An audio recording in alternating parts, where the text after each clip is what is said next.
Today I would be talking about some tips to attempt the objective paper. Mostly our examination paper is divided into objective and the subjective part. The objective part is most of the time descriptive in nature and the subjective part is analytical in nature. Therefore, you need to understand two different techniques to prepare the both. I would also be uploading another video related to the subjective part as well, but today I would be talking about some tips to attempt the objective papers. Objective paper mostly comprise of multiple choice questions, filling the blanks, true or false, correct incorrect statements, short answers and matching questions. The first important thing is that we should always read the instructions very carefully when we are going to attempt the objective paper, because most of the time we are getting an objective paper along with the subjective paper. So we have a limited time to attempt the objective paper. For instance, it can be 20 minutes, 25 minutes, 30 minutes. So you should always see the time limit that is being given to you by the examiner to attempt the objective paper.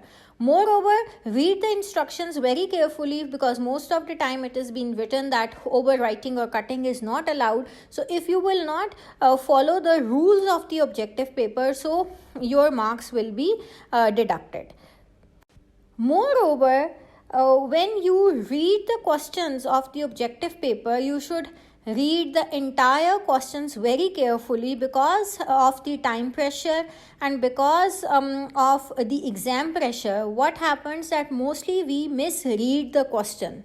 So reading of the question should be done very carefully, and you should always focus on different words they are given in the objective question. You should read the entire question carefully. You should not just have a glance of the question and just giving the answer of the question. So you should read the question carefully. For instance, if it is a multiple choice question or if it is a true or false question, so you should be focusing on some key words that are being given in the question and try to select the most logical answer that is relevant to your subject or your course content. So you need to use some common sense as well and time management as well to attempt the objective paper.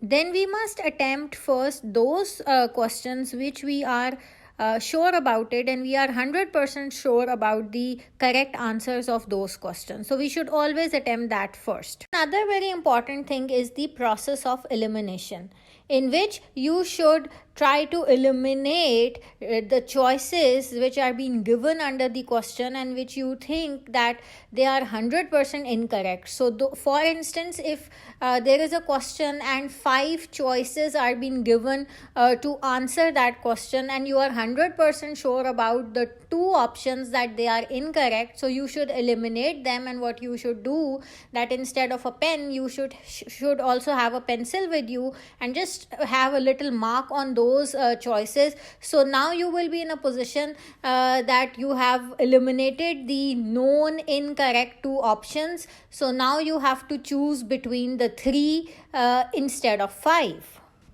Now just read the answer options and select the best answer which you feel is correct. Therefore, you need to take sometimes an educated guess, and whatever is the most relevant answer which you think in terms of any time period or in terms of any abbreviation or in terms of any date that is being asked. So the whole preparation of your examination can facilitate you in making an educated guess.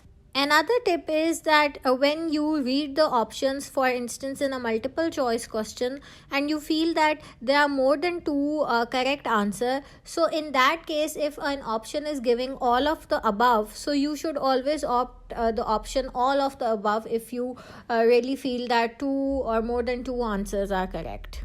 Sometimes we just completely guess the objective type answer. So in that case, mostly there is no hard and fast rule, but mostly it has been said that the examiner do not usually use the extremes. For example, if there is multiple choice and there are 5 options, so maybe the answer would be somewhat in the middle. So if you are just guessing, so this is also one tip that you may avoid the extremes, but yet again I will say that there's no hard and fast rule for that.